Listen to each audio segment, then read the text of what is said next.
देवतुल्य आयो माँ शक्ति। आज स्वाध्याय चिंतन का हमारा क्रमांक है 950, यानी कि 1000 में 50 कम। दिन मंगलवार, तारीख 4 जून 2024। और आज हमारे बीच में आदरणीय श्री आर एन पांडे साहब, जो रिटायर्ड एडिशनल कमिश्नर टेटैक्स हैं। और आज का जो विषय है वो है सौंदर्य लहरी में भगवती के चरण और समापन, वक्तव्य 16। इससे पूर्व भी 15 वक्तव्य ले चुके हैं। आप ज्यादा सुन लेते तो आदरणीय श्री आर एन पांडे साहब से निवेदन करते हैं कि आज का उद्बोधन जारी करें। आदरणीय पांडे।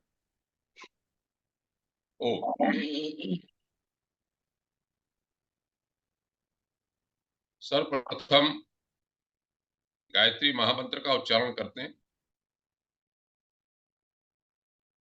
ओम भूर्भुवः स्वाहा तत्सवितुर्वरेण्यं भर्गो देवस्य धीमहि धियो यो नः प्रचोदयात्। अब मैं 2 वैदिक मंत्रों से प्रार्थना करता हूं, अपनी ओर से, आप सबकी ओर से, प्रभु से। ओम विश्वानि देव सवितर्दुरितानि परासुव यद्भद्रं तन्न आसुव। ओम अग्ने नयसु पथाराये अस्मान् विश्वानि देव वयुनानि विद्वान् युयोध्यस्माज्जुहुराणमेनो भूयिष्ठान्ते नम उक्तिम विधेम।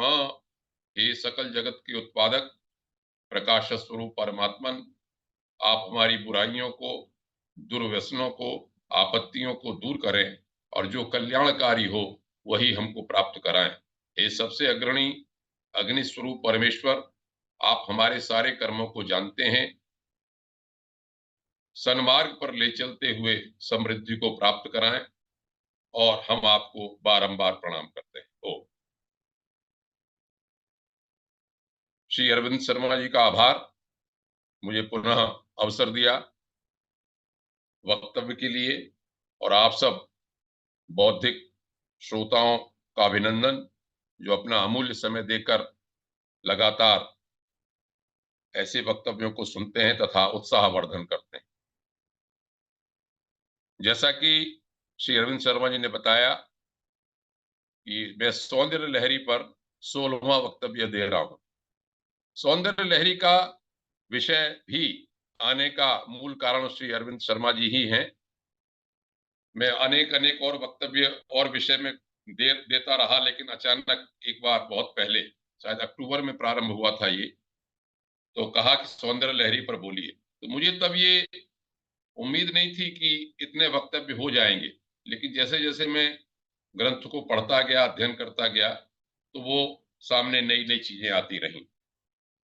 और ये भी मुझे लगा कि सौंदर्य लहरी जितने भी प्रायः अधिकतर श्रोताओं के लिए एक नया विषय था। नया विषय के साथ साथ कुछ टेक्निकल भी था। तकनीकी क्योंकि उसमें कुछ इस तरह के विषय हैं जो आमतौर पे कादी विद्या, हादी विद्या, श्री यंत्र के बारे में तो लोग जानते हैं, इनके बारे में लोग परिचित नहीं थे। तो एनी हाउ, किसी भी तरह से, जैसे आदि शंकराचार्य ने सौंदर्य लहरी रचा, स्तोत्र, ये साउथ में, दक्षिण में बहुत इसका प्रचलन है कहते हैं, मैं तो ज्यादा परिचित नहीं हूँ। और श्री यंत्र की स्थापना जहां पर है कांचीपुरम में, वहां पर भी कहते हैं इसका पाठ होता है रोज।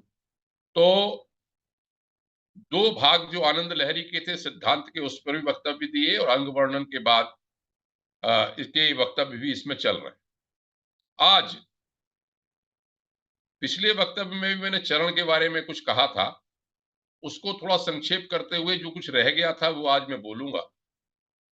और चरण के अलावा सौंदर्य लहरी में चरण के संबंध में जो कहा गया वो, और विग्रह का ध्यान क्यों करते हैं, क्यों करना चाहिए, बड़ी वो सौंदर्य लहरी में नहीं लिखा, लेकिन मुझे जहां से मिला उसको मैं आपके सामने रखूंगा। उसके बाद जो भी समापन हुआ है इस स्तोत्र का, उसे प्रयास करूंगा कि आज वो समाप्त हो जाएगा, ऐसा मैं समझता हूं, भगवती की जैसी इच्छा। तो आपको जैसा विदित है कि पिछले वक्तव्य में जब मैं चरणों का वर्णन कर रहा था, तब संक्षेप में ये कहा गया कि आदि शंकराचार्य ने ये कहा इसमें कि हे मां, आपके जो ये चरण हैं वो इस तरह से हैं जैसे कि वेदों के ऊपर शिखर की तरह से रखे हुए हों। वेदों के अंतःभाग जो उपनिषद हैं, उनके तात्पर्य को ये चरण आपके वहन करते हैं। आपके चरणों की स्तुति करने से जो कुछ वही चीज प्राप्त होती है जो उपनिषदों के सार है, उपनिषदों का जो सार हमको पता चलता है, वो आपके चरणों की स्तुति से हमको प्राप्त होता है, स्तुति का फल है। इसलिए ये मांग की कि श्रुतिना मूर्धानो दधत यौ तव शेखर तया ममाप्येतौ मातः शिरसि दया धेहि चरणम। हे दया करो, हे माँ, वो ऐसे चरण मेरे सिर के ऊपर रख दो जिससे कि मेरा भी उद्धार हो जाए, जो भी ज्ञान है मुझको प्राप्त हो जाए। दया भाव से रख दो। वेद वाणी के रूप में आपके चरण प्रकट हैं और वो मेरे ऊपर रखो तो मुझ भक्त को भी वो सब प्राप्ति हो जाए। इतना कहने के साथ साथ संक्षेप में ये भी कहा कि आपके जो चरण कमल हैं, उनकी उपमा कमलों से दी जानी उचित नहीं, क्योंकि कमल तो केवल दिन में खिलते हैं, रात में नहीं खिलते। और आपके चरण ऐसे हैं जो 24 घंटे बराबर रात और दिन में अपने भक्तों की रक्षा करते हैं और उनको फल देते रहते हैं। ये दिन और रात फलदायी हैं। जो भी उपासक चाहे दिन में तपस्या करता है, रात में तपस्या करता है, ध्यान करता है आपके इन चरण कमलों का, उनको आप ये फल देते रहते हैं। ये भी कहा कि स्वर्ग जो कल्प वृक्ष है वो तो केवल देवताओं को ही फल देते हैं, लेकिन आपके चरण कमल ऐसे हैं जो दरिद्री को, दीनेभ्य, दीन जो है उसको भी फल देते हैं। और ये भी उस समय व्याख्या करते समय बताया था कि दीन का अर्थ केवल यहाँ पर अर्थहीन से ही नहीं है, बल्कि ऐसे लोगों से भी है जो वास्तव में ब्रह्म भाव या उपासना या ईश्वर के बारे में सही भाग नहीं जानते, सही अर्थ नहीं जानते, वो भी एक तरह से दीन है, तो उनका भी उद्धार भगवती करती है। सौंदर्य लहरी में भी कहा कि हे भगवती, भयात् त्रातुम दातुम फलमपि च वांछा समधिकम शरण्ये लोकानाम तव ही चरणावेव निपुणो। भय से रक्षा करने के लिए, जो मांगा हुआ फल है, जो हम इच्छा कर रहे हैं उससे ज्यादा देने के लिए आपके ये चरण कमल हैं, जो वो उसमें समर्थ। दीनों को आशा के अनुसार श्री लक्ष्मी देते हैं और जो मांगा हुआ है उससे भी ज्यादा देते हैं। ये इसमें एक श्लोक में ये कहा गया था। एक श्लोक मैं नया रखता हूं और उसके बाद फिर मैं चरण कमलों की व्याख्या के बारे में आगे बताता हूं। एक श्लोक है, उसका सीधा सीधा अर्थ केवल इतना है कि हे चारु चरिते, वहां भगवती का एक विशेषण दिया गया, चारु चरिते। चारु चरिते में जिसके चरित्र बहुत सुंदर सुंदर चरित्र करने वाले, शक्ति का एक उपासक, एक विशेषण दिया। ये लगा, ये कहते हैं कि आपके भवन में आपने ये देखा होगा कि प्रायः सुंदर महिला की चाल का उपमा जो है वो हंसों की चाल से दी जाती है। यहां पर इस श्लोक में ये उल्टी बात कही गई कि हे भगवती, आपके भवन में जो राजहंस हैं वो आपकी चाल की नकल करते हैं, खेल करते हैं आपकी। जो आप आगे चलती हैं तो आपकी चाल को चलने का प्रयास करते हैं, उसका अनुकरण करने का प्रयास करते हैं, नकल करते हैं और चाल को उसको प्राप्त करना चाहते हैं, तुम्हारा ही अनुकरण करते हैं।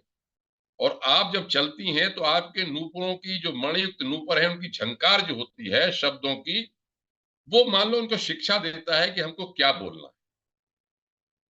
यहां पर साधारण रूप से अगर हम अर्थ कर लें, जो मैंने सोचा वो तो साधारण अर्थ है कि भाई भवन में है, भवन में राजहंस हैं, उनकी वो राजहंस उनके पीछे पीछे चल रहे हैं, उनकी चाल की नकल कर। लेकिन वास्तव में जब व्याख्या एक दूसरी में आपके सामने रखना चाह रहा था, जो मैंने पढ़ी और मुझे अच्छी लगी इसमें, कि आध्यात्मिक अर्थ भी होता है। एक अर्थ तो यही है कि भाई देवी जी आगे चल रही हैं, पीछे पीछे हंस चल रहे हैं और हंस उनके चाल की नकल करना चाहते हैं। लेकिन आप संस्कृत के शब्दों का सौष्ठव सौंदर्य देखिए और आध्यात्मिक अर्थ देखिए इसमें। जो आध्यात्मिक अर्थ क्या है, यहां पर संस्कृत में लिखा था, पद न्यास क्रीड़ा परिचय मिवम, 3-4 शब्द हैं। पद कहते हैं पैर को, और न्यास कहते हैं रखने को, क्रीड़ा कहते हैं खेल करने को, और परिचय कहते हैं उसके परिचय। लेकिन दूसरे अर्थ में ये कहते हैं कि भगवती आपके चरण ऐसे हैं, आप स्वयं में ऐसी हैं। पदाना मतलब जो 14 लोक हैं, पद का अर्थ लोक से भी होता है, कि जो 14 लोक हैं उनका न्यास सृष्टि करने में आप समर्थ हैं। देखिए, क्रीड़ा भगवत पूरा ब्रह्मांड का विस्तार है, ये कहते हैं हम, ईश्वर की लीला है, उसका खेल है, उसका लीला, अपने लीला करने के लिए वो रचता है इसको। तो शिव और शक्ति, शिव शक्ति की सहायता से ही ये कहते हैं कि शक्ति ने ये 14 के 14 लोकों की रचना की है, और परिचय इनका संहार भी करते हैं। तो आप जो है वो पूरे ब्रह्मांड की 14 लोगों की सृष्टि करने में समर्थ हैं। क्रीड़ा अर्थात रक्षा विधान उसका संभालने में, स्थिति करने में भी समर्थ हैं, और संहार करने में भी समर्थ। तो ऐसे जो आपके चरण कमल हैं, ऐसी जो आप हैं, उसके भवन में राजहंस जो नकल कर रहे, खेल, खेल शब्द जो है वो संस्कृत का ही शब्द है, जिसे हम कहते हैं खेल करना। खेल का अर्थ वास्तव में ये है, ख कहते हैं आकाश, खे माने चिदाकाश। जब योगी लोग ध्यान लगाते हैं, चिदाकाश में ध्यान लगाते हैं, तो वहीं पर जब रहते हैं उनके 14 उसमें, उसी में खे चिदाकाशे अत्यर्थम चरंतः, चिदाकाश में जो विचरण करते हैं वो राजहंस क्या है। राजहंस के लिए यहां पर एक शब्द दिया, कलहंस। ध्यान देने की बात है। कलहंस का मतलब ये होता है कि जिनके कंठ में अव्यक्त स्वर हो रहा हो, जैसे आपने हंसों को या बत्तखों को चलता दिखता, बोलती बोलती रहती, तो यहाँ पर वो ये कहते हैं कि जिनके कंठ में हंस का मंत्र ही रहता है, ऐसे जीवन मुक्त परमहंस हैं वो उस भवन में। वो राजहंस नहीं है।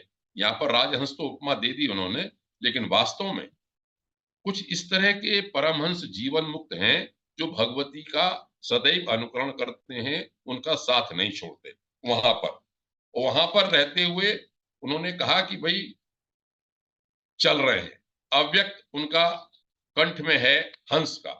हंस माने क्या हुआ, हंस का मैंने पहले भी कभी बताया था कि जिनके कंठ में हंस मंत्र हो। हंस का मंत्र क्या होता है कि सोहम, आपने पढ़ा होगा कि जब हमारा श्वास हकार से बाहर जाता है, सकार से अंदर आता है, तो ये जीव हंस हंस मंत्र को जपता है, सोहम मंत्र को जपता है।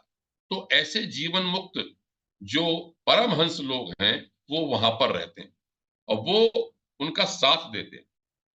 और बोलते क्या है, नकल क्या करते हैं, शिक्षा क्या देते हैं, शिक्षा देते हैं कि और लोगों को, जो हम लोग उपासक साधारण हैं, उनको ये शिक्षा देते हैं कि कोई भी विक्षेप आपके अंदर न हो, कोई भी आवरण आपके अंदर न हो।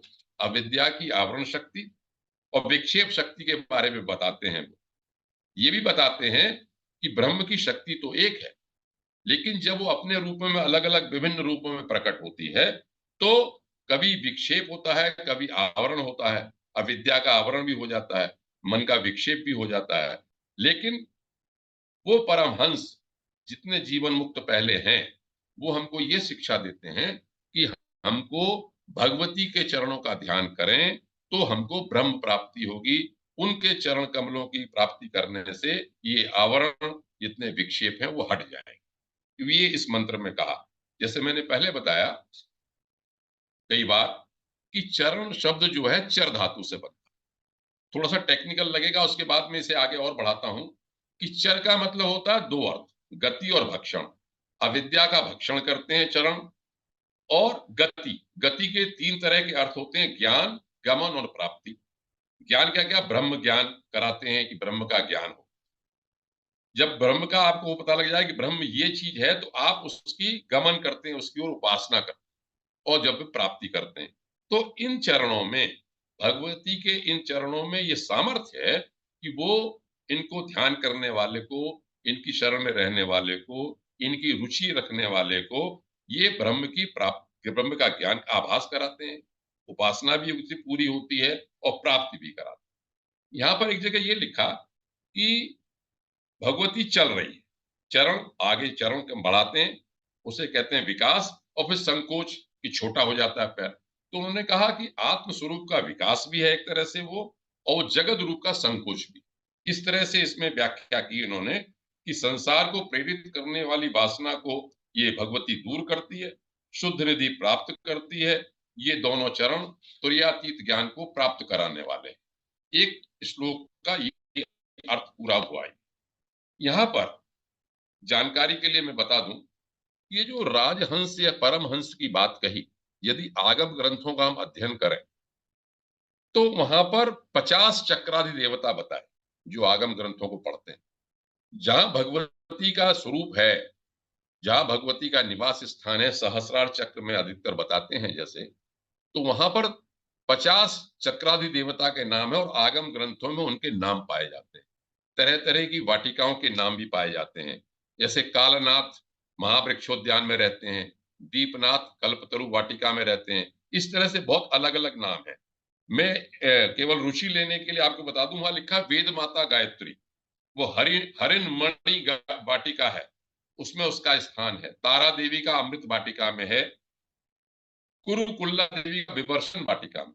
मैं इसलिए बता रहा हूं कि जब हम आगम ग्रंथों को पढ़ते हैं, देखिए जैन भी इसका वर्णन है, तिब्बत के लोगों के जो साधक लोग हैं वहां भी वर्णन है, जो तारा देवी का बताते हैं। वो कहते हैं कि साहब अमृत सरोवर है क्या? इस सहस्रार चक्र में जहां अमृत है उसको तरह तरह से वर्णन किया। तो वहां पर यह कहा कि नहीं, एक कुरुकुल्ला देवी है, तारा देवी है, जो उस अमृत सरोवर से साधक को पार ले जाती है। इस तरह की शक्तियों का वर्णन है। उसमें अन्नपूर्णा का देवी का वर्णन है, जो महापद्माटवी में रहती है।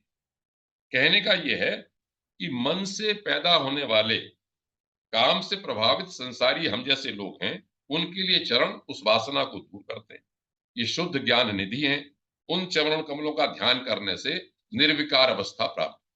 तो इस तरह के चरण कमलों के उन्होंने खूब इसमें वर्णन किया। अब बात ये आती है कि मैं जब ये पढ़ रहा था तो आप लोगों की रुचि चूंकि रामचरितमानस में भी है और श्रीमद् भागवत में भी, तो आप जैसे परिचित होंगे कि ये जो चरण की बात है, ये केवल भगवती के चरण की बात नहीं कही गई है।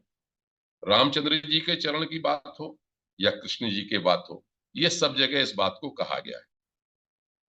भागवत, जैसा अरविंद शर्मा जी ने मुझे इशारा दिया है, यदि मैं आगे इस सीरीज को प्रारंभ किया तो भागवत में उस बात को विस्तार से बताऊंगा, लेकिन यहां पर चरणों की बात आई। भागवत में गोपियां जब कुरुक्षेत्र में सूर्य ग्रहण के समय मिलती हैं भगवान से, भगवान श्री कृष्ण उस समय उनको अध्यात्म का उपदेश करते हैं। क्या हम ही सर्वभूतानाम आदिरंतो अंतरम बही, मैं ही जो परम तत्व है वो सारे प्राणियों में स्थित है, मैं उसका आदि हूं, अंत हूं, सब कुछ हूं। अध्यात्म शिक्षा का उपदेश देते हैं। लेकिन वहां पर गोपियां ये मांगती हैं कि हम केवल भगवान आपसे केवल ये मांगते हैं कि संसार कूप पतितो तरणावलंबम, आपके जो चरण है वो इस संसार रूपी कुएं से निकालने के लिए उसका आधार है। और आप केवल हमको ये वर दो कि हम 24 घंटे घर में जब भी काम भी करते रहें तो हमारे मन में आपके चरणों का ध्यान बना रहे, आपके चरण हमारे मन में प्रकट। एक बात। इसी तरह से नारद जी जब भगवान श्री कृष्ण से मिलते हैं द्वारका में, तो वो भी यही कहते हैं कि हे भगवान, आपके चरणों का ध्यान तो ब्रह्मादि इत्यादि भी करते हैं। और वही बात कही कि संसार कूप पतितो तरणावलंबम, संसार रूपी कुएं में जो हम पड़े हुए हैं, इससे निकालने का साधन, निकलने का साधन केवल आपके चरण हैं, वो ही मेरी स्मृति में बने रहे। देवता लोग भी एक जगह यही कहते हैं कि हम जो मोक्ष चाहने वाले लोग हैं वो भी इन चरणों का ध्यान करते हैं, बस हम आपसे ये मांगते हैं कि इन चरणों में हमारी रुचि बनी रहे।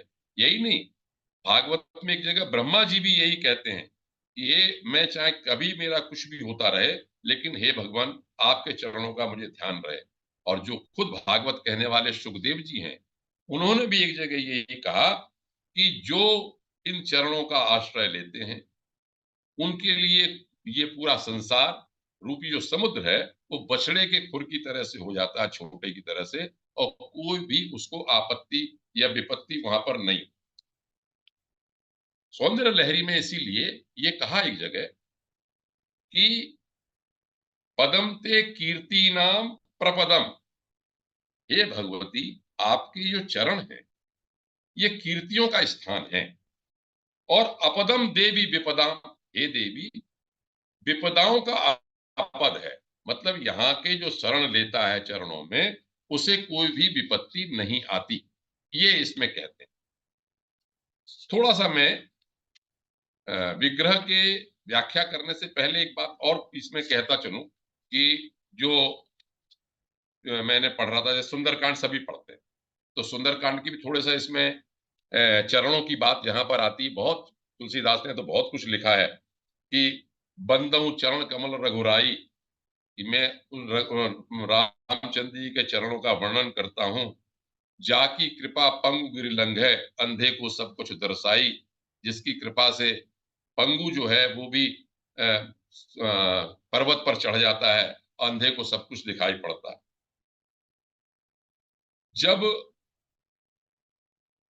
हनुमान जी ने सुंदरकांड में राम सीता जी को देखा तो वहां पर तुलसीदास जी ने लिखा है, आप सब सुंदरकांड का पाठ करते हैं तो वहां पर मैं रुचि थोड़ी सी बन जाए इसमें, टेक्निकल लगे इसलिए मैं बोलता हूं।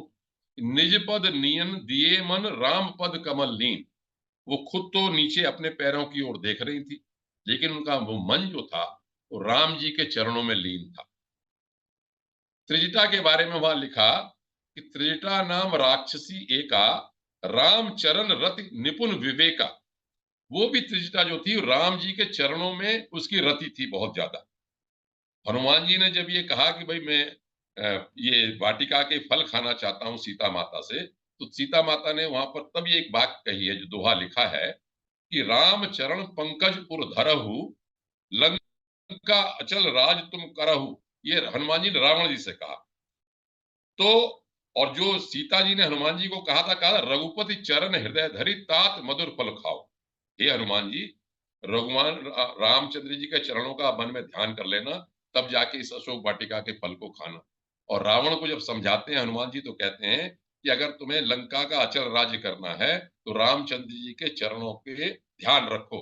राम चरण पंकज उर धरहु, लंका अचल राज तुम करहु। जब विभीषण जी मिलने जाते हैं, विभीषण को निकालते सोचता है, तो वो क्या कहते हैं वहां पर, तुलसीदास ने लिखा बहुत सुंदर बात रामचंद्र जी के चरणों के बारे में कि हर उर सर परो सरोज पद जेहि जेहि, अहो भाग्य में देख्यम तेहि। हर उर सर सरोज पद देहि, जो हमारे शिव जी हैं उनके हृदय के सरोवर में भी जो चरण रहते हैं उन चरणों को जाके आज मैं देखूंगा, और उन चरणों को देखूंगा जिनका ध्यान भरत जी करते हैं। जिन पायन के पादुक नहीं भरत रहे मन लाए, और ते पद आज बिलियो किहूं इन नयनन अब जा। अब इन आंखों से जाके मैं उन चरण कमलों को देखूंगा भरत जी जिसका ध्यान करते हैं। और जब रामचंद्र जी का मिलन होता है विभीषण जी को, वो अपना त्राण अपना वरदान दे देते हैं, हाथ दे देते हैं, उनसे कहते हैं अब चिंता मत करो। तो बहुत अच्छी बात विभीषण के मुख से तुलसीदास जी ने कहलवाई है कि अब मैं कुशल मिटे भय भारे, देख राम पद कमल तुम्हारे। अब मेरे अंदर कोई भी भय नहीं रहा, क्योंकि हे भगवान मैंने आपके चरण कमलों को देख लिया है। जब रामचरितमानस का मंगलाचरण लिखते हैं तुलसीदास जी, तो वहां पर जो बात मैं कह रहा था, इस संसार रूपी समुद्र को पार करने के लिए चरण कमल हैं ये, वो बात वहां पर उन्होंने कही, यद पादप्लो मेक में भई भवाम बोधे स्थितिर्षा बताम। जिनके रामचंद्र जी के चरण जो हैं वो इस संसार रूपी समुद्र को पार कराने में समर्थ। एक भरत जी का दोहा बड़ा प्रसिद्ध है, आपने सुना होगा। भरत जी ने तो कहा कि धर्म न अर्थ न काम रुचि, गति न चाहूं निर्वाण। मैं धर्म भी नहीं चाहता, अर्थ भी नहीं चाहता, काम भी नहीं चाहता, और गति न चाहूं निर्वाण, निर्वाण भी नहीं चाहता। धर्म अर्थ काम मोक्ष कुछ नहीं चाहिए, तो क्या चाहिए, जन्म जन्म रति राम पद, हर जन्म में जितने भी जन्म हो, मेरा तो रति जो है राम पद में बनी रहे, यह वरदान नान, इसके अलावा मैं कोई वरदान नहीं मानता। अब मैं आपको ये बताना चाह रहा था कि जो इसका विग्रह का जो ध्यान है वो क्यों करना चाहिए। विग्रह के ध्यान से क्या इसमें लाभ होता, मतलब क्या होता है। जो बहुत से कहते हैं कि भी साकार है, निराकार है, या हम जो विग्रह का ध्यान करते हैं वहां पर क्या लाभ होता है। तो इतने जो मैंने रामचरितमानस या भागवत कही वो तो चलिए ठीक है, चरणों की उसमें वर्णन किया गया महात्मा। श्रीमद् भागवत में कपिल जी का अवतार हुआ है। कर्दम ऋषि और देवहूति जी के यहाँ प्रकट हुए कपिल जी। जब उसका कभी वर्णन आएगा तो मैं विस्तार से बताऊंगा। वहां पर देवहूति माता ने कपिल जी से ये पूछा कि भाई मोक्ष प्राप्त करने का या ध्यान करने का क्या साधन, मुझे उपदेश करो अध्यात्म। तो एक अध्याय है, तीसरे स्कंध का 28वां अध्याय, इसको मैं आपके सामने रखता हूं। मुझे ये बात अपील की कि कैसे इसमें आगे बढ़ा जाता है या कपिल जी ने क्या कहा। एक तो कपिल सांख्य वाले हैं, जो सांख्य दर्शन में हमारे आर के कालरा साहब बोलते हैं जिनको, प्रकृति और पुरुष के बारे में। एक कपिल ये जो भागवत का है उसको भी पढ़ना चाहिए। तो उन्होंने वहां पर भगवान विष्णु का पूरा विग्रह बताया। ऊपर से नीचे तक विग्रह का ध्यान करें आप किस तरह से, हर अंग का वर्णन बताया। जैसे मैंने सौंदर्य लहरी में आदि शंकराचार्य ने जो लिखा, भगवती के प्रत्येक अंग का वर्णन किया। इसी तरह से कपिल जी ने कहा कि भाई भगवान ऐसे ऐसे हैं, ऐसे सुंदर, उनके हाथ पैर कान सब हैं, पैर हैं, चरण हैं, सब ध्यान करना चाहिए। और बाद में कहा कि ध्याये चिरम भगवत चरणारविंदम, हे माँ भगवान के चरणों का लगातार ध्यान करना चाहिए। अब इससे क्या होगा, एक जो मुझे जो अपील की बात वो मैं आपके सामने रखता हूं। वहां पर उस अध्याय में साधना अनुष्ठान लिखा है कि क्या साधना का अनुष्ठान होना चाहिए, कैसे होता है। ध्येय रूप, मतलब हम कोई ध्येय बना के किसी का आलंबन करके जब हम योग करते हैं उसका वर्णन, मतलब हमने एक मूर्ति का आलंबन किया, किसी मंत्र का आलंबन किया, किसी विग्रह का आलंबन किया, कि हम जैसे मैं भगवती का आलंबन करता हूं, या आप रामचंद्र जी का या हनुमान जी का या भगवान विष्णु के विग्रह को देख, वहां पर ये लिखा। ये बात अच्छी लगी मुझे, इसलिए मैं आपके सामने प्रस्तुत करता हूं कि देखो माँ, कपिल जी अपनी माँ से कहते हैं कि प्राणायाम के द्वारा तो हमको वात पित्त आदि दोषों का निवारण करना चाहिए। जो हमारे 3 दोष हैं उनका निवारण प्राणायाम से करना चाहिए। और धारणा से हमें पाप अपना नष्ट करना चाहिए मन का। जो अभी कल या परसों कल जो हो रहा था बात कि भाई एक तो हमारा हमें क्या वृत्ति होती है, फिर हमारी प्रवृत्ति होती है। तो उस तरह से इन्होंने कहा कि धारणा से पाप हमको नष्ट करना चाहिए। ध्यान रखे हमेशा अपने विग्रह का, भगवान का। और प्रत्याहार करने से विषयों से संबंध दूर कर देना चाहिए कि हमारा मन विषयों से लौट के अपनी तरफ आए, विषयों को छोड़। और ध्यान से राग द्वेषादि दुर्गुणों को दूर करना चाहिए। ये तो हुआ प्राणायाम, धारणा, प्रत्याहार, ध्यान का कारण। इनको दूर करने का लगातार अभ्यास करता रहे। अब देखिए, निर्मल और एकाग्र चित्त में नासिका के अग्रभाग पर दृष्टि जमाकर भगवान की मूर्ति का ध्यान करें। ये मैं आपको वहीं ऐसे ही बता रहा हूं जैसा कि उस अध्याय में लिखा हुआ है। कपिल जी अपनी माता देवहूति को बता रहे हैं। प्रत्येक अंग, आभूषण, कांति, आयुध सबका ध्यान करें। ये तो हुआ विग्रह का ध्यान। अब क्या यहीं पर समाप्ति हो जाती है? इसका उत्तर मुझे यहां पर मिलता है। इसके आगे लिखा कि हृदय गुहा में चिरकाल तक ध्यान करे। हृदय में ध्यान चिरकाल तक करे। होता क्या है फिर? ये बात अच्छी लगी कि इस प्रकार के ध्यान से साधक का श्री हरि से प्रेम हो जाता है। जैसे यहां पर मैं कहूं भगवती से प्रेम हो जाता है। हृदय भक्ति से द्रवित हो जाता है। आनंदातिरेक से उसे रोमांच होने लगता है, उत्कंठा जनित प्रेम अश्रुधारा बहने लगती है।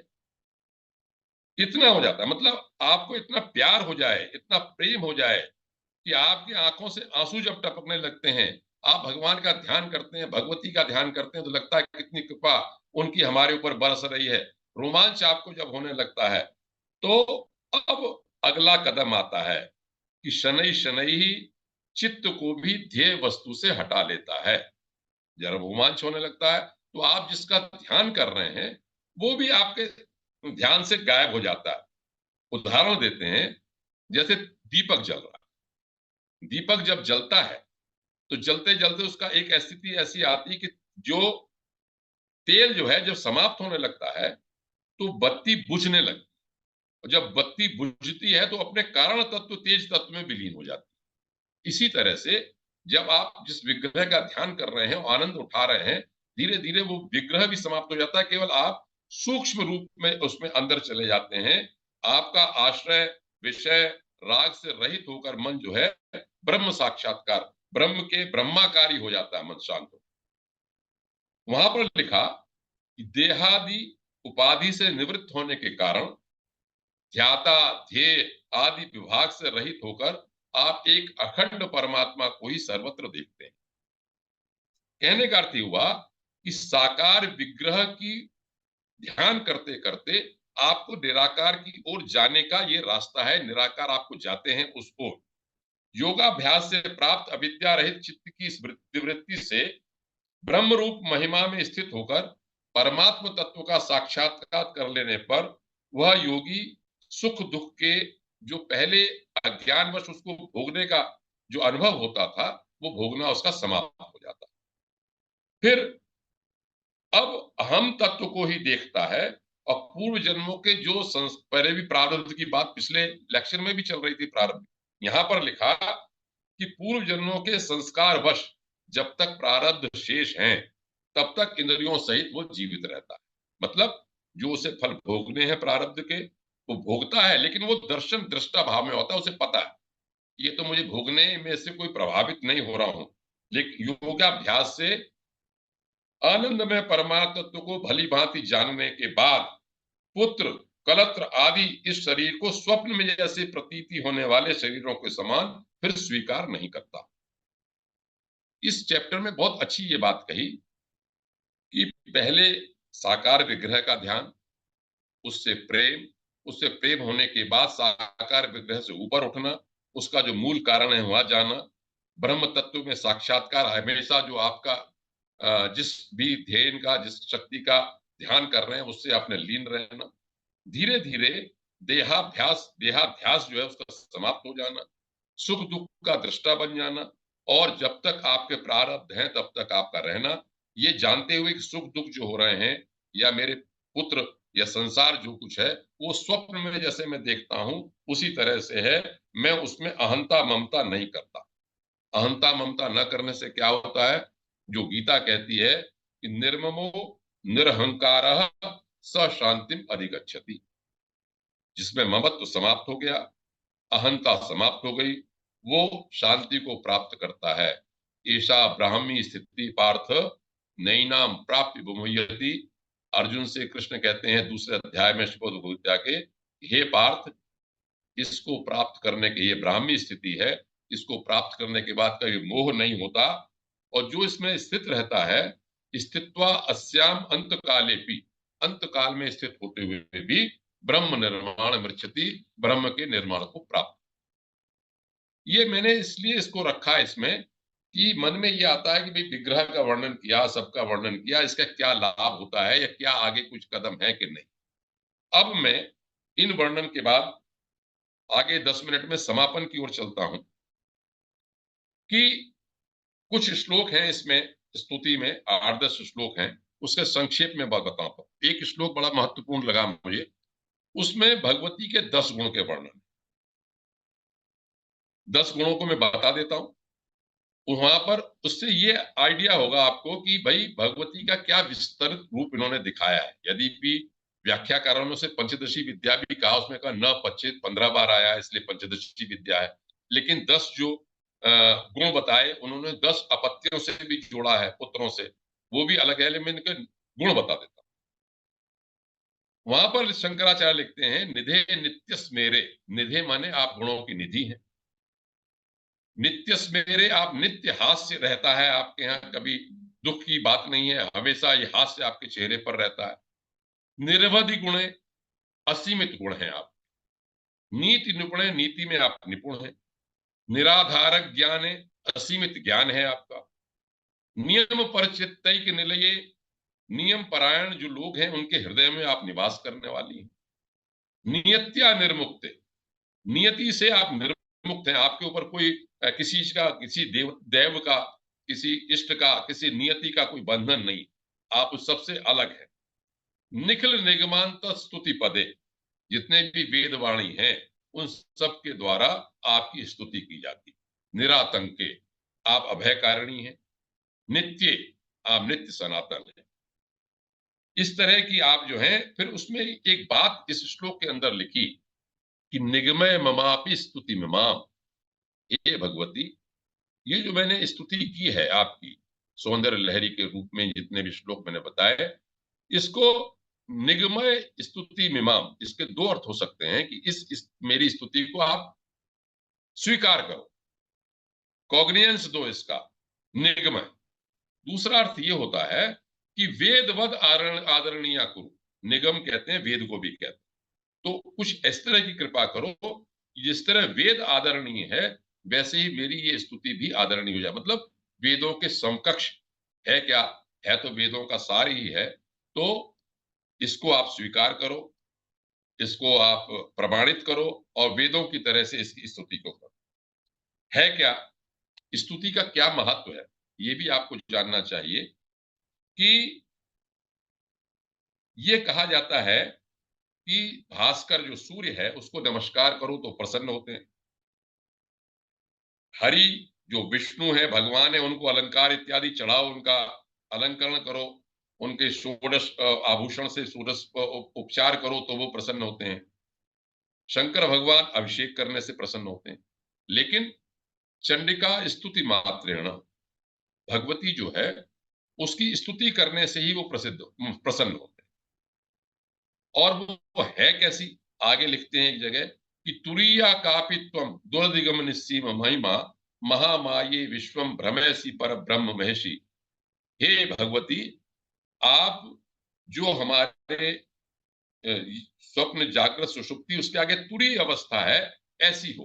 तुरी का अर्थ क्या पर वहां पर लिखा कि समाधि रूपम अद्वितीयम आनंदमयम, समाधि का जो रूप है, अद्वितीय जो है और आनंदमय जो है, वही तुरी है। ऐसी भगवती का रूप है। तुरीया कापित्वम दुर्दिगम निस्सीम महिमा महामाये विश्वम भ्रमयसी पर ब्रह्म महेशी। हे महामाये, आप पूरे विश्व को आपने भ्रम में डाल रखा है। इसके बाद अब विश्व रूपत्व की बात आती है। विश्व रूपत्व की बात इसमें यह है कि निषेव्य नित्य त्वाम अहमिति सदा भावयति, यह ये ध्यान रखना चाहिए कि जब हम इतनी सारी बातें कह रहे हैं, हम अपने इष्ट का जब भी उपासना करते हैं, मंत्र की उपासना करते हैं, किसी रूप में भी भगवान को देखते हैं, तो आपको वैसा ही हो जाना है, उसमें ही मिल जाना है। जिसे कहते हैं कि अहम ब्रह्मास्मि तत्त्वमसि सर्वम खलु इदं ब्रह्म, जो ब्रह्म विश्व रूपत्व है, उस विश्व रूपत्व को ही प्राप्त करने की बात इसमें कही कि हे भगवती, मैं आपकी हमेशा सेवा करता हूं। निषेव्य नित्य त्वाम अहमिति सदा भावेति, मैं भी आप जैसा ही हो जाऊं, क्योंकि ब्रह्मविद ब्रह्मैव भवति, ब्रह्म को जानने वाला ब्रह्म जैसा ही हो जाता है। और वेद ये भी कहते हैं, वेद भी यही कहते हैं कि मैं, हे अग्नि, मैं तुम जैसा ही हो जाऊं, मैं और तू मिल जाए तो दोनों सुख लाभ हो। इस तरह से आगे बढ़ते अंत में ये कहा कि ये जो इच्छा है, जो वहां इसमें काम की जो बात आती है, क्लीम की जो बात आती है, वहां पर एक जगह ये लिखा कि समाधि काल में काम जो है शिव का शत्रु, लेकिन जब सृष्टि काल होती है, जब सृष्टि करना होता है तो शक्ति के रूप में शिव की अर्धांगिनी का सहयोगी होता है। सृष्टि करने के समय काम की क्लीम की ध्वनि मान लो भगवती के नूपुरों से आती है, चलने की आदत से। जो गायन है, वादन है, जो समाधि के समय तो प्रतिपक्षी हैं, लेकिन काम के लिए हर्ष के प्रतीक। इसीलिए वहां पर वर्णन करते हैं भगवती का मंद हास्य, घुंघराले केश और उनके शरीर को कल्पना करते हैं। वो मान लो शंभू की करुणा ही एक तरह से प्रकट हुई है, यहाँ पर ये बनते हैं। तो वहां पर लिखा भजन्ते ये संत कथित अरणामेव भवती, हे भगवती बहुत से बिरले लोग होते हैं जो आपके इस रूप को वर्णन करते हैं। एक जगह वहां पर व्याख्या में लिखा स्तोत्र में, गुरु की कृपा, शक्ति की अभिव्यक्ति और शंभू की करुणा। दोबारा सुन ले, गुरु की कृपा, शक्ति की अभिव्यक्ति और शंभू की करुणा। शंभू की करुणा माने शक्ति, शक्ति को प्रकट होना, समझना, या गुरु कृपा वो भी शक्ति है। ये सब पर्यायवाची हैं, अलग अलग तरह से अलग अलग जगह कहे जाते हैं सब कुछ। तो अंत में विश्व रूपत्व की बात तो मैं काफी पहले बहुत बता चुका हूं कि वेद में भी कहा गया है, सब जगह कहा गया है इसमें कि जब विश्व रूपत्व जो है, मतलब हम सनातन धर्म में आत्मा का परमात्मा से मिलना, अंशी जो है उसका अंश जो है अंशी से मिलना, हमारे छोटे रूप को व्यष्टि से समष्टि में मिल जाना, यही इसका सबका उद्देश्य, पूरा ध्येय रहता। अब मैं अंतिम श्लोक को बताता हूं कि क्या कहा, और उसके बाद अपने समापन की ओर ही चले जाते हैं इसमें कि अंतिम श्लोक में इन्होंने ये कहा कि प्रदीप ज्वालाभिर्दिवस कर नीराजन विधि, हम सूर्य को अर्घ्य देते हैं या सूर्य को हम दीपक दिखाते हैं, ऐसे करके दीपक दिखाते हैं। तो यहां पर उन्होंने लिखा कि वास्तव में देखा जाए तो ये ज्योति जो है वो उस सूर्य के ही एक अंश से हम उसको दिखाते हैं। ये तो है नहीं कि जो हम दीपक दिखा रहे हैं वो सूर्य से ही पड़ा। और इसी तरह से जब हम चंद्रमा को अर्घ देते हैं तो जो अर्घ हम दे रहे हैं, जल दे रहे हैं, वो चंद्रमा के कारण ही हमको प्राप्त होता है। कि सोम जो रस जितना भी दुनिया में है वो ये मान्यता है कि चंद्रमा के द्वारा ही प्राप्त होता है। आपने ये देखा होगा कि समुद्र का, मुझे याद है एक बार मैं समुद्र किनारे पहले गया था तो मेरे सन्यासी थे, उन्होंने कहा भी तर्पण, समुद्र के जल से 3 अंजलि समुद्र की समुद्र में चढ़ा के आओ, तर्पण कर। तो वहां पर शंकराचार्य ने यहाँ पर ये लिखा कि जो समुद्र का जल है उससे ही समुद्र को हम प्रसन्न करना चाहते हैं। इसी तरह से अंत में, सबसे अंत में शंकराचार्य इसमें ये कहते हैं कि त्वदीयाभिर बाघभिर स्तव जननी वाचाम स्तुतिरियम, हे भगवती आपने मुझे वाणी दी, ये आपकी दी हुई वाणी है, और इससे मेरे से जो कुछ भी समझ में आया वो मैंने आपकी स्तुति की है। जैसी भी है स्तुति, ये सब आपकी वाणी से दी हुई है। और इसे कह के वो अपना इस स्तोत्र को समाप्त कर दे। अब बात यह है कि संक्षेप में कहें तो पहले सिद्धांत की बात बताई, शिव शक्ति की बात बताई, फिर श्री यंत्र के बारे में बताया, आदि विद्या षट चक्र भेदन के बारे में बताया, और बीज मंत्रों के बारे में बताया, और फिर सारे विग्रह का पूरा ध्यान बताया। और अंत में बीच बीच में ये भी कहा कि है क्या, इस कण कण में जो शक्ति विद्यमान है उसका आभास हमको हो, और हम वो उसी के रूप में मिल जाए, हमारा व्यष्टि से समष्टि के रूप में सारा प्रयास हो। इसी की पूरी एक कहानी है। जहां तक इसके तंत्र भाग का बात है वो भी अपनी जगह महत्वपूर्ण है, उसकी अनुष्ठान करते हैं, उससे लाभ प्राप्त करते हैं। लेकिन मैं चूंकि उसमें निष्णात नहीं हूं, तो मैं तो केवल स्तुति भाव से, निष्काम भाव से कि माँ है और माँ की स्तुति करो। क्यों? उसके लिए मुझे बहुत पुष्टता देती है, वो वेद का ये मंत्र देता है जो मैं बार बार बोलता हूं, अथर्ववेद का, स्तुता मया वरदा वेद माता प्रचोदयन्ताम पावमानी दुजानाम आयु प्राणम प्रजाम पशुम कीर्तिम द्रविणम ब्रह्म वर्चसम तस्मै गत्वा ब्रजता ब्रह्म युक्तम। क्या है हे वेद माता, मैंने आपकी स्तुति, ये वेद का मंत्र है, वही इस पे भी मैं लागू करता हूं, और इसी कारण से कहा गया कि स्तुति मात्र से भगवती प्रसन्न होती। स्तुता मया वरदा वेद माता, मैंने वेद वर देने वाली वेद माता की स्तुति की है। प्रचोदयंताम पावमानी द्विजानाम, जो श्रेष्ठ लोग हैं उनकी बुद्धि को उसने प्रचोदयंताम, जो गायत्री मंत्र में कहा प्रचोदयात, उससे क्या क्या प्राप्त हुआ? आयु, प्राण, प्रजा, पशु, ब्रह्म वर्चस, और सबको अंत में सब कुछ करके अपने ब्रह्मलोक को जाना, ये सब चीजें हैं। तो मैंने अपने 16 के 16 वक्तव्यों में जो मेरी समझ में आया वो मैंने आपके सामने प्रस्तुत किया। जो आपको ठीक लगा वो समझ लिए भगवती की कृपा है। जो मैं आपको नहीं समझा पाया या जो मेरे से कोई गलती हुई तो ये समझ लीजिए मेरी अपनी बुद्धि की कमी है कि मैं उस बात को न तो प्रस्तुत कर सका ढंग से, अल्प बुद्धि का है, और वैसे भी अनिर्वचनीय है ब्रह्म, भगवती का वर्णन कौन कर सकता है। इसलिए भगवती सब पे कृपा करे। और मैं अंत में तो एक ही बात मांगता हूं कि हम तो तेरी चरण शरण में पड़ा हूं, मैं तो तेरी चरण शरण में पड़ा हूं, और जैसा भी हो, कुपुत्रो जायेत क्वचित् कुमाता न भवति, कुपुत्र तो हो सकता है, माता को माता नहीं होती। अरविंद जी का बहुत बहुत आभारी हूं मैं कि उन्होंने मुझे ये कहा कि आप सौंदर्य लहरी पर बोलें, और मैंने प्रयास किया। कठिन भी हो सकता है, सरल भी हो सकता है, जो कुछ मेरी समझ में आया मुझे बनाया। और आप सब लोगों का इसलिए आभारी हूं, जितने सुनने वाले लोग हैं, कि उन्होंने सुना इस बात को, इतना समय दे के निकाल के सुनते हैं। मेरा अपना मानना, मेरा अपना अनुभव छोटा सा यही है कि आप किसी भी तरह से अपने इष्ट के पास जाएं, उससे मिलने का प्रयास करें, और हमेशा उससे संपर्क बना के रखें। चाहे आप किसी रूप में माने, उसको किसी भी तरह से माने, वो परम सत्ता हमेशा विद्यमान है हमारे चारों तरफ, हमारे भीतर भी है, बाहर भी है, सब जगह है। हम जिस तरह से उसको अनुभव करेंगे वो उसी तरह से हमको उत्तर देगी, वो हमारा प्रतिपालन करेगी।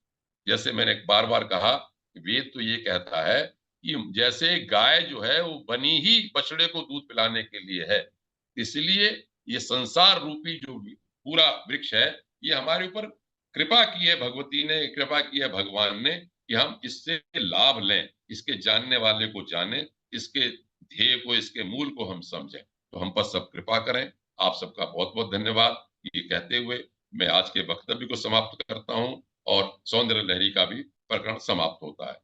आगे जो भगवती की इच्छा हो। बहुत बहुत धन्यवाद आदरणीय अरविंद पाटिल साहब। आज आपने सौंदर्य लहरी को सारे प्रकरण को लिया। सभी लोग अनम्यूट हैं, फिर बाद में क्योंकि देव ऋषि साहब भी पूरा संकलन कर लेते हैं तो आज वो भी धन्यवाद देंगे आपको। और किसी का कोई जिज्ञासा हो तो पूछ सकते हैं।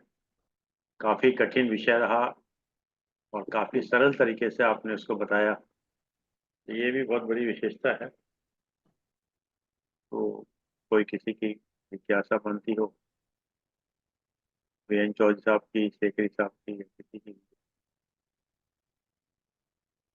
अब अगला जो है वो अध्याय अपना नया टॉपिक लेकर आएंगे पांडे साहब, वो बड़ा अच्छा रहेगा। आप श्रीमद् भागवत के लिए कह रहे थे आप? जी हाँ, जी हाँ, जी हाँ, वही एक लंबी शायरी अपना। चलिए। हाँ। नौ सौ पांडे जी को बहुत बहुत प्रणाम।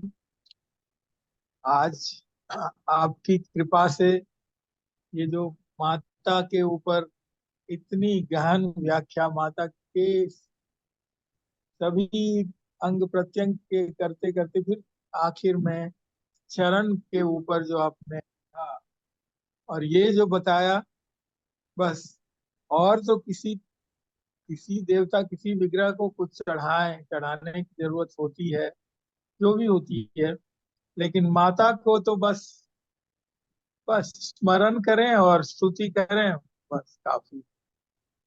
ये मेरे बचपन की बात है, मेरी माँ तो नहीं रही थी बहुत छोटे में, तो उसके बाद कोई ऐसे घूमते हुए कोई पीठ के एक औघड़ बाबा मिले और उन्होंने कहा कि भाई तुम एक काम करो, ये ओम ऐं ह्रीं क्लीं चामुंडाय विचे तुम बोलते रहो बस, क्या जब बात है, कभी हो, क्या बात जब कभी। अब पता नहीं वो कौन बाबा थे, कहाँ से आए थे, लेकिन उन्होंने बोला। और सच में क्या बात। जो छोटे में क्लास में सातवें आठवें में होगा, और सच में कुछ अच्छा लगने लगा, पढ़ाई में भी अच्छा होगा। पता नहीं लगता था कि माँ है ना, बस। तो माँ का सच में बहुत सुंदर। बहुत स्मृति और स्तुति और स्तुति काफी। बहुत बहुत धन्यवाद आपको, बहुत बहुत। Thank you. और आपने ऐसी बात कह दी ना नवाण मंत्र का लेके, मेरे ऐसे ऐसे अनुभव हैं कि मैं क्या बताऊं। बहुत मतलब आपके ऊपर तो बिल्कुल साक्षात किसी ने कृपा की है पुराने जन्मों के कारण, जो आपको बचपन में ये नवाण मंत्र की बात कह रहे। तो आप बहुत कुछ अनुभव शेयर कर सकते हैं हम लोगों के साथ? बता नहीं क्या, या सार्वजनिक रूप से क्या शेयर करना। लेकिन ये है कि बहन जी मैं केवल इतना ही कहूंगा कि आप किसी भी चीज पर एंग ह्रींग क्लींग चामुंडाय विच्चे, तो मैं इसलिए अच्छा लगा कि नवारण मंत्र है, इसके बहुत प्रभाव हैं। और हम जानते हैं कि जब हम दुर्गा सप्तशती करते हैं तो इसको संपुट लगाने के लिए एक माला पहले करते हैं, बाद में करते हैं। उसका अलग अलग बीज मंत्रों का भी प्रभाव है, बीज मंत्रों का अर्थ भी है, सब है। लेकिन जैसा हमारे आदरणीय चौधरी साहब ने कहा कि किसी ने बता दिया और आपने करने लगे, तो नेचुरली उस समय ये नहीं पता होगा चौधरी साहब को एंग ह्रींग क्लींग चामुंडाय विच्चे क्या चीज, उनने कह दिया आपने करने लगे। तो यही बात होती है, जब आप कुछ करते हैं, आपका श्रद्धा होती है, तो आप न जाने अर्थ तो भी वो प्रभाव करने लगता है। गायत्री मंत्र जैसे हमारे देवर्षि जी करते हैं, तो आप किसी भी, क्योंकि हर अक्षर में वो शक्ति विद्यमान है, हर तरह से वो उसको केवल आपके विश्वास और सांस पे चलने में, ध्यान में करने की बात होती है। चाहे वो ओम है, चाहे वो ह्रीम है, चाहे वो और कुछ भी मंत्र, राम है, शिव है, राधा है, कुछ भी है, कुछ भी करने की बात। बस मेरा कहना यही है कि जब आप किसी चीज को करते हैं लगातार, तो वो आपकी वाइब्रेशंस के साथ, श्वास के साथ अविचेतन मस्तिष्क में जब वो बैठती है, तो वो अपने आप ही विस्तार लेती। सांसारिक लाभ अलग चीज है, आध्यात्मिक लाभ बहुत होता है। आप और चीजों से हटके एक जगह पर लग जाते हैं बहुत, और फिर स्थूल से सूक्ष्म की ओर भी चल सकते हैं आराम से। ऐसा मेरा। पंडित साहब एक सवाल बताइए, जिसी सवाल में सवाल निकल कर आया। आज के समय में व्यक्ति जो है सांसारिक लाभ की तरफ ज्यादा जाता है जाके आध्यात्मिक लाभ की। क्या इसमें कहीं उसके पूर्व जन्म के संस्कार हैं, या उसके वातावरण है, या उसका जिनके बीच में वो रहता है उसका प्रभाव है? क्या चीज है ऐसी, मतलब?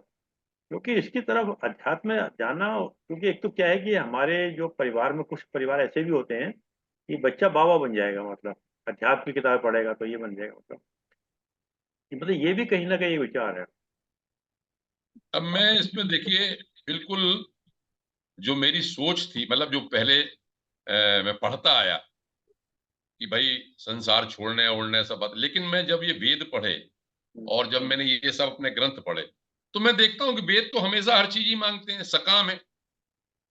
वो दुश्मनों का नाश मांगते हैं, वो धन मांगते हैं, वो कहते हैं रथ भी मांगते हैं, अश्व भी मांगते हैं, सब कुछ मांगते हैं। लेकिन साथ में क्या कहते हैं कि वसुवने वसुधेयस्य वीतो यज, इस धन का प्रयोग करो, इस धन को देने वाले प्रभु से का स्मरण करते रहो। तो जो बात आप कह रहे हैं कि आजकल है, मेरे ख्याल से हमेशा से ही वेद काल में, जब वेद से मंत्र ही लिखे हैं कि हम 100 साल तक जिए, 100 साल पर शिव शरदा शतम जीवे में शरदा शतम शुणियाम शरदा शतम, 100 साल तक देखें, तो 100 साल तक जीने की इच्छा तो कर ही रहे हैं हम। और हर चीज को ये भी लिखा है कि हम संपत्ति वाले हों, समृद्धि वाले हों, सब तरह की चीजें हैं, तो सकाम भी है। लेकिन सनातन धर्म की ये विशेषता है कि इसका जो आधार है उसको हम न भूलें। और इसके बाद क्योंकि जन्म जन्मांतर का मामला है, तो हमें इसे छोड़ना भी है, तो छोड़ने की तैयारी भी रखें, अपना कर्तव्य मान के करें। जब इसमें लिखा, जैसे एक मंत्र बहुत प्रसिद्ध है, तेन त्यक्तेन भुंजी था, त्याग के साथ भोग करें, तो भोग की बात तो है ही। बात गड़बड़ वहां पर होती है जब हम केवल ये कहते हैं कि बस मैं आज बगलामुखी इसलिए करूंगा या कीलक मंत्र इसलिए करूंगा कि मेरा पड़ोसी मर जाए, मेरा दुश्मन मर जाए, बस वहां पर गड़बड़। बजाय इसके ये कहने कि मेरे काम क्रोध लोभ मेरे दुश्मन जो है वो समाप्त हो जाएं, मुझे सही मार्ग प्रभु दिखाएं, वो ज्यादा ठीक। ये सोच सोच का अंतर, ऐसा मैं समझता बहुत अच्छे, बहुत अच्छे। चलिए आदरणीय जयविशेष साहब, धन्यवाद के 2 शब्द दीजिएगा। प्रणाम पंडित जी। प्रणाम अब प्रणाम भैया। अब आपकी क्या स्तुति करें हैं? नहीं नहीं भगवती की स्तुति करो। बात यह है कि मैं पूरा सौंदर्य लहरी बहुत अच्छी तरह सुना, मैंने समझा भी है, लेकिन अंत में भी आप जो आज आपने जो उसको अंत किया उसका, उससे भी ये भाव एक आ रहा था कि लगता है, मैं आपसे पहले भी अगर पूछा था कि इसकी रचना क्या जरूरत पड़ी शंकराचार्य को लिखने की, तो मुझे लग रहा है, और सच भी होगा, क्योंकि मैं भी एक क्रिएटिव आदमी हूं, कि मैं अगर कुछ कविता लिखता हूं तो क्यों लिखता हूं, तो इसमें यह है कि वो ब्रह्म की महिमा कर नहीं पा रहे थे। वो कैसे करें, उनके समझ से बाहर था। आध्यात्मिक तरफ तो ब्रह्म में लीन हो जाते थे, भक्ति कर लेते थे, ध्यान में चले जाते थे, लेकिन ब्रह्म की महिमा करने का उनका भाव था, वो क्या करें उनको समझ नहीं पड़ रहा था। उसके लिए इन्होंने ये सौंदर्य लहरी की रचना की है। पूरा 100% सही है। हो सकता है मैं शंकराचार्य के रूप में ही बोल रहा हूँ, लेकिन क्योंकि ये अनुवचनीय ब्रह्म है, ब्रह्म की महिमा के किए बिना अश्रु भी नहीं आ सकते। अब जैसे कहा आपने, वे इतना लीन हो जाते हो जब अश्रु आने लगे, वो है भक्ति का भाव। तो उन्होंने इसी भगवती अंग की वर्णन करते करते ही ब्रह्म की महिमा को कर दिया, कि अंत में तो ब्रह्म में ही है आना है। तो जो भी गुण बताए जा रहे हैं, जैसे आपने भगवती के 10 गुण बताए, सब प्रभु के गुण है, ब्रह्म के गुण है, लक्षण है उनके सारे। तो बिल्कुल वही आधार आज लग रहा है कि बाकी चीजों को हमें सोचने की जरूरत नहीं है। आप स्तनों को सोचो, वो सोचो, ये सोचो। आप जहां भी आपने वर्णन किया, चाहे कल हंस का भ्रमण की हंस का आपने वर्णन किया है, वो लेकिन है सारा ही ब्रह्म का ही वर्णन है। उसी की महिमा गाना चाह रहे थे। उन्हें एक एक अंग लेके इतना अद्भुत वर्णन करने, क्योंकि वो अनुवचनीय है। वो बात है सिर्फ एक आंखों की कर दे तो उनको फिर चैन फिर आदन है। तो उन्होंने सोचा सबसे बड़ा बेस्ट है शरीर के एक एक अंग की कर दो। जैसे आपने फूल की करनी है, पत्तियों से लेके जड़ से लेके सब तक कर सकते हैं, कभी कर सकता है, पेंटर कर सकता है यहाँ से लेके ऊपर तक। तो इसीलिए उन्होंने ब्रह्म की महिमा गाने के लिए उन्होंने ये सौंदर्य लहरी लिखा है। और बिल्कुल आनंद, उनको आनंद आया होगा इसके बाद में, मेरे ख्याल उनको चैन आया होगा कि हाँ अब मैं चाय चाय में हूँ, अब मैं कुछ भगवती का वर्णन कर रहा हूँ। तो ये सुनने के बाद भी हमें भी चैन आया। और अंत में जो आपने इसका जो अंत किया है, बहुत बढ़िया किया है। इससे मतलब कि ये अंगों की तरफ से हमारा मन दूसरी तरफ चला गया। वो अंगों का वर्णन का अब मन में आता ही नहीं है, अब आता सर ब्रह्म की तरफ चला गया बिल्कुल। पे उसी में लीन होने के आत्मा और परमात्मा का लीन में, ब्रह्म की महिमा का उसी में आ गया। तो बहुत आनंद आया। ये बड़ा अच्छा प्रसंग रहा सबके लिए, मतलब जिसने भी इसको अच्छी तरह ध्यान से सुना है, और वो मंत्रमुग्ध हुआ है। और बिल्कुल ब्रह्म की महिमा की आप अब एक एक अंग की सोचने की जरूरत नहीं है, सीधा ब्रह्म में ही लीन हो जाता है। तो ये इसका असर हुआ है। बहुत बहुत धन्यवाद। आपका भी सौभाग्य है, हमारा भी सौभाग्य है। और जरिया तो अरविंद जी का है ही है, और और गुरुदेव की कृपा है, और भगवान की दिया है, और बहुत बहुत प्रारब्ध है। आभार आपका। और एक बात आज आपने जो बहुत की है, कल प्रश्न प्रश्न उठा था प्रारब्ध का, और आज उसका देखो, ये होता विधि का विधान होता है। आज मैं अपने सुबह एक मित्र से, जैन जैन है, उनसे प्रवचन में करता रहता हूँ, आज सुबह भी किया आपने। तो मैंने उसको बोला, प्रारब्ध का इसको बिठाया जा सकता है? ये परसों प्रश्न भी किया था। तो उसने बोला, मेरा ख्याल तो मिटाया नहीं जा सकता। आज आपने उत्तर दे दिया है।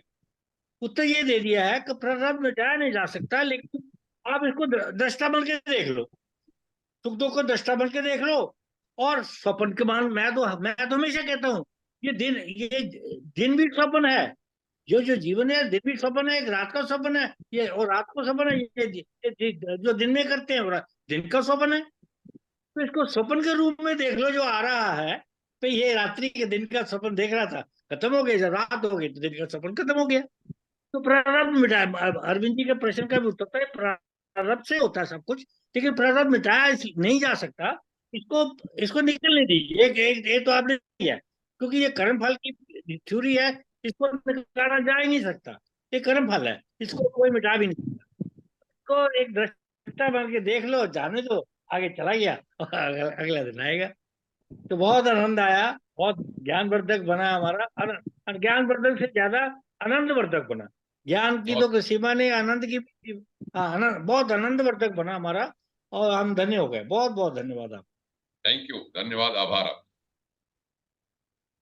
बहुत बहुत धन्यवाद आदरणीय देवऋषि साहब, बहुत बहुत धन्यवाद आदरणीय आर्यन पंडित साहब, आपने समय निकाल समय दिया।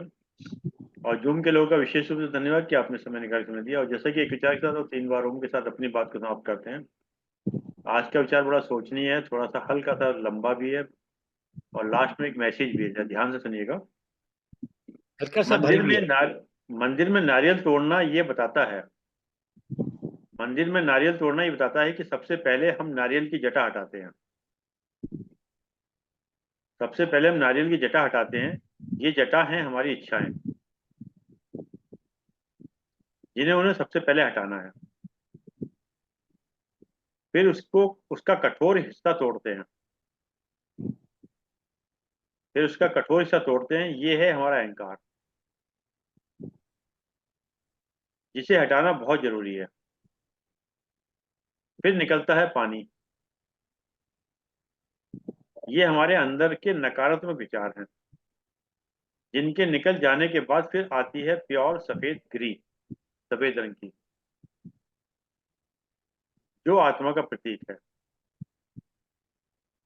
बिना इच्छा, अहंकार और नकारात्मक सोच हटाए हम परमात्मा से नहीं मिल सकते। बिना इच्छा, अहंकार और नकारात्मक सोच हटाए बिना हम परमात्मा से नहीं मिल सही है। बाबा का बहुत अच्छा, बहुत बहुत अति उत्तम। सकते। चलिए आई सब 3 बार उनका चयन करते हैं।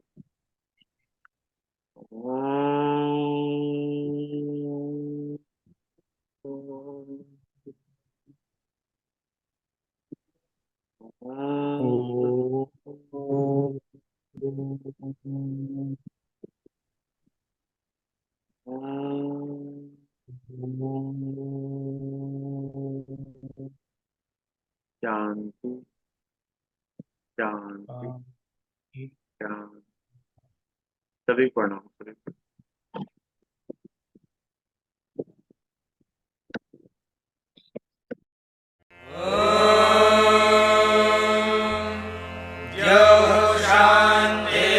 शान्तिरन्तरिक्षं शान्तिः पृथिवी शान्तिरापः शान्तिरोषधयः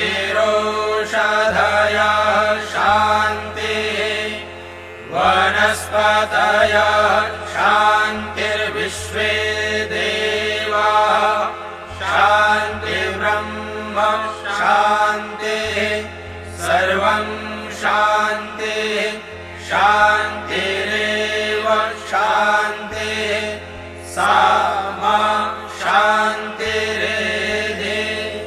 ॐ शान्तिः शान्तिः शान्तिः।